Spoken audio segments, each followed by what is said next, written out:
Dickens, Chapter 5. The End of It. Yes, and the bedpost was his own. The bed was his own. The room was his own. Best and happiest of all, the time before him was his own, to make amends in. I will live in the past, the present, and the future, Scrooge repeated, as he scrambled out of bed. The spirits of all three shall strive within me. O Jacob Marley! Heaven and the Christmas time be praised for this. I say it on my knees, old Jacob, on my knees. He was so fluttered and so glowing with his good intentions that his broken voice would scarcely answer to his call. He had been sobbing violently in his conflict with the spirit, and his face was wet with tears. "They are not torn down," cried Scrooge, folding one of his bed curtains in his arms. "They are not torn down, rings and all. They are here. I am here. The shadows of the things that would have been may be dispelled. They will be. I know they will." His hands were busy with his garments all this time, turning them inside out, putting them on upside down, tearing them, mislaying them, making them parties to every kind of extravagance. "I don't know what to do," cried Scrooge, laughing and crying in the same breath, making a perfect raccoon of himself with his stockings. "I am light as a feather. I am happy as an angel. I am as merry as a schoolboy. I am as giddy as a drunken man. A Merry Christmas to everybody. A Happy New Year to all the world. Hello here. Whoop! Hello!" He had frisked into the sitting room and was now standing there, perfectly winded. "There's the saucepan that the gruel was in," cried Scrooge, starting off again and going round the fireplace. "There's the door by which the ghost of Jacob Marley entered. There's the corner where the ghost of Christmas Present sat. There's the window where I saw the wandering spirits. It's all right. It's all true. It all happened. Ha ha ha!" Really, for a man who had been out of practice for so many years, it was a splendid laugh, a most illustrious laugh, the father of a long, long line of brilliant laughs. "I don't know what day of the month it is," said Scrooge. "I don't know how long I've been among the spirits. I don't know anything. I'm quite a baby. Never mind. I don't care. I'd rather be a baby. Hello! Whoop! Hello here!"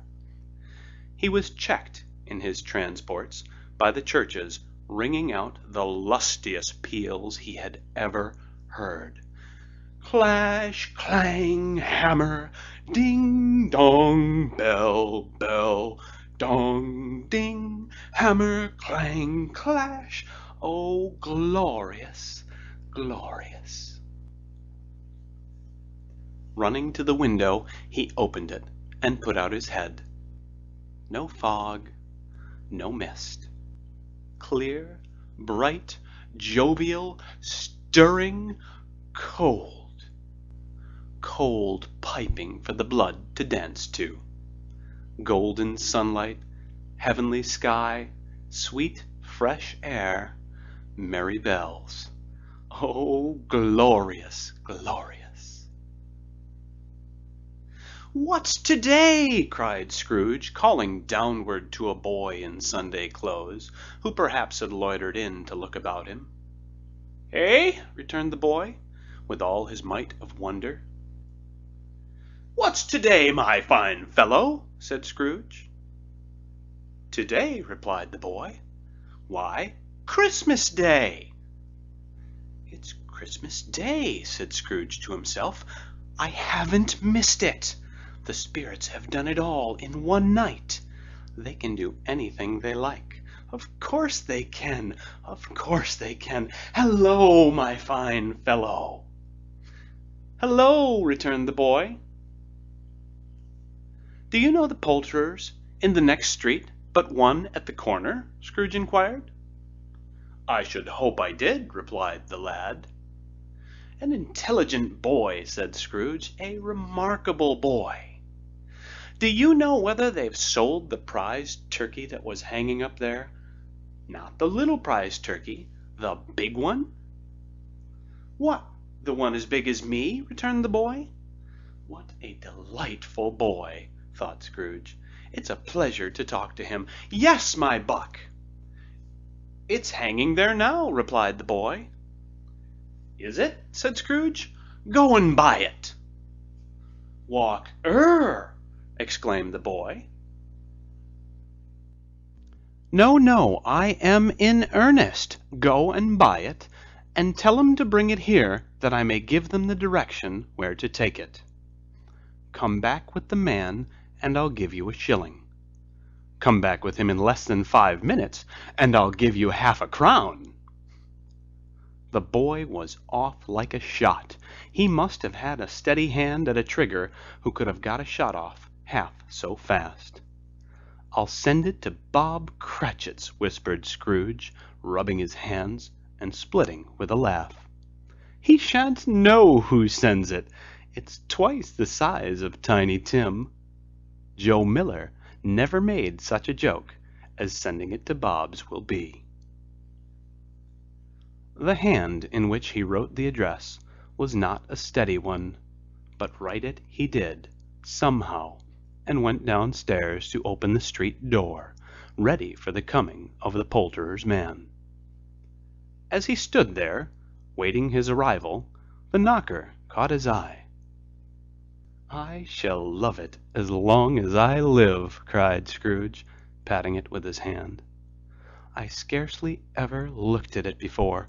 What an honest expression it has in its face! It's a wonderful knocker. Here's the turkey. Hello! Whoop! How are you? Merry Christmas!" It was a turkey. He never could have stood upon his legs, that bird. He would have snapped 'em short off in a minute, like sticks of sealing wax. "Why, it's impossible to carry that to Camden Town," said Scrooge. "You must have a cab." The chuckle with which he said this, and the chuckle with which he paid for the turkey, and the chuckle with which he paid for the cab, and the chuckle with which he recompensed the boy, were only to be exceeded by the chuckle with which he sat down breathless in his chair again, and chuckled till he cried.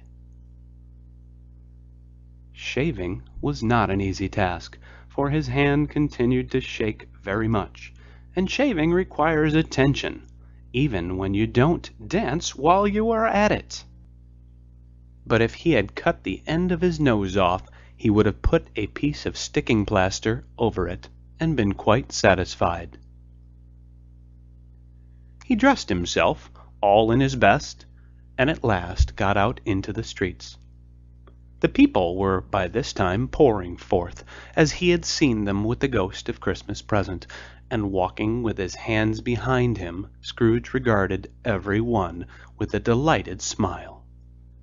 He looked so irresistibly pleasant, in a word, that 3 or 4 good-humored fellows said, "Good morning, sir. A Merry Christmas to you." And Scrooge said often afterwards that of all the blithe sounds he had ever heard, these were the blithest in his ears. He had not gone far when, coming on towards him, he beheld the portly gentleman who had walked into his counting-house the day before, and said, "Scrooge and Marley's, I believe?" It sent a pang across his heart to think how this old gentleman would look upon him when they met, but he knew what path lay straight before him, and he took it. "My dear sir," said Scrooge, quickening his pace and taking the old gentleman by both his hands. "How do you do? I hope you succeeded yesterday. It was very kind of you. A Merry Christmas to you, sir." "Mr. Scrooge?" "Yes," said Scrooge, "that is my name, and I fear it may not be pleasant to you. Allow me to ask your pardon. And will you have the goodness—" Here Scrooge whispered in his ear. "Lord bless me!" cried the gentleman, as if his breath were taken away. "My dear Mr. Scrooge, are you serious?" "If you please," said Scrooge, "not a farthing less. A great many back payments are included in it, I assure you. Will you do me that favor?" "My dear sir," said the other, shaking hands with him, "I don't know what to say to such "Don't say anything, please," retorted Scrooge. "Come and see me. Will you come and see me?" "I will," cried the old gentleman, and it was clear he meant to do it. "Thank'ee," said Scrooge. "I am much obliged to you. I thank you 50 times. Bless you." He went to church, and walked about the streets, and watched the people hurrying to and fro, and patted children on the head, and questioned beggars, and looked down into the kitchens of houses, and up to the windows, and found that everything could yield him pleasure. He had never dreamed that any walk, that anything, could give him so much happiness. In the afternoon he turned his steps towards his nephew's house. He passed the door a dozen times before he had the courage to go up and knock, but he made a dash and did it. "Is your master at home, my dear?" said Scrooge to the girl. "Nice girl, very." "Yes, sir." "Where is he, my love?" said Scrooge. "He's in the dining room, sir, along with mistress. I'll show you upstairs, if you please." "Thank'ee. He knows me," said Scrooge, with his hand already on the dining-room lock. "I'll go in here, my dear." He turned it gently, and sidled his face in round the door. They were looking at the table, which was spread out in great array, for these young housekeepers are always nervous on such points, and like to see that everything is right. "Fred!" said Scrooge. Dear heart alive, how his niece by marriage started!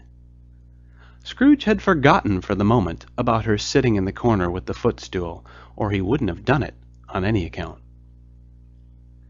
"Why, bless my soul!" cried Fred. "Who's that?" "It's I, your Uncle Scrooge. I have come to dinner. Will you let me in, Fred?" Let him in. It's a mercy he didn't shake his arm off. He was at home in 5 minutes. Nothing could be heartier. His niece looked just the same. So did Topper when he came. So did the plump sister when she came. So did everyone when they came. Wonderful party, wonderful games, wonderful unanimity, wonderful happiness. But he was early at the office next morning. Oh, he was early there. If he could only be there first, and catch Bob Cratchit coming late, that was the thing he had set his heart upon. And he did it. Yes, he did. The clock struck 9. No Bob. 1/4 past. No Bob. He was full 18 minutes and a half behind his time. Scrooge sat with his door wide open, that he might see him come into the tank. His hat was off before he opened the door, his comforter too. He was on his stool in a jiffy, driving away with his pen, as if he were trying to overtake 9 o'clock. "Hello," growled Scrooge in his accustomed voice, as near as he could feign it. "What do you mean by coming here at this time of day?" "I am very sorry, sir," said Bob. "I am behind my time." "You are?" repeated Scrooge. "Yes, I think you are. Step this way, sir, if you please." "It's only once a year, sir," pleaded Bob, appearing from the tank. "It shall not be repeated. I was making rather merry yesterday, sir." "Now I'll tell you what, my friend," said Scrooge. "I am not going to stand this sort of thing any longer, and therefore," he continued, leaping from his stool, and giving Bob such a dig in the waistcoat that he staggered back into the tank again, "and therefore I am about to raise your salary." Bob trembled and got a little nearer to the ruler. He had a momentary idea of knocking Scrooge down with it, holding him, and calling to the people in the court for help and a straight waistcoat. "A Merry Christmas, Bob," said Scrooge, with an earnestness that could not be mistaken as he clapped him on the back. "A merrier Christmas, Bob, my good fellow, than I have given you for many a year. I'll raise your salary, and endeavor to assist your struggling family, and we will discuss your affairs this very afternoon over a Christmas bowl of smoking bishop, Bob. Make up the fires, and buy another coal scuttle before you dot another I, Bob Cratchit." Scrooge was better than his word. He did it all, and infinitely more. And to Tiny Tim, who did not die, he was a second father. He became as good a friend, as good a master, and as good a man as the good old city knew, or as any other good old city, town, or borough in the good old world. Some people laughed to see the alteration in him, but he let them laugh, and little heeded them, for he was wise enough to know that nothing ever happened on this globe for good at which some people did not have their fill of laughter in the outset. And knowing that such as these would be blind anyway, he thought it quite as well that they should wrinkle up their eyes in grins as have the malady in less attractive forms. His own heart laughed, and that was quite enough for him. He had no further intercourse with spirits, but lived upon the total abstinence principle ever afterwards. And it was always said of him that he knew how to keep Christmas well, if any man alive possessed the knowledge. May that be truly said of us and all of us. And so, as Tiny Tim observed, God bless us, every one. End of chapter 5. End of A Christmas Carol by Charles Dickens. Recorded by Bill Stackpole. November 27th, 2005. Rochester, New York.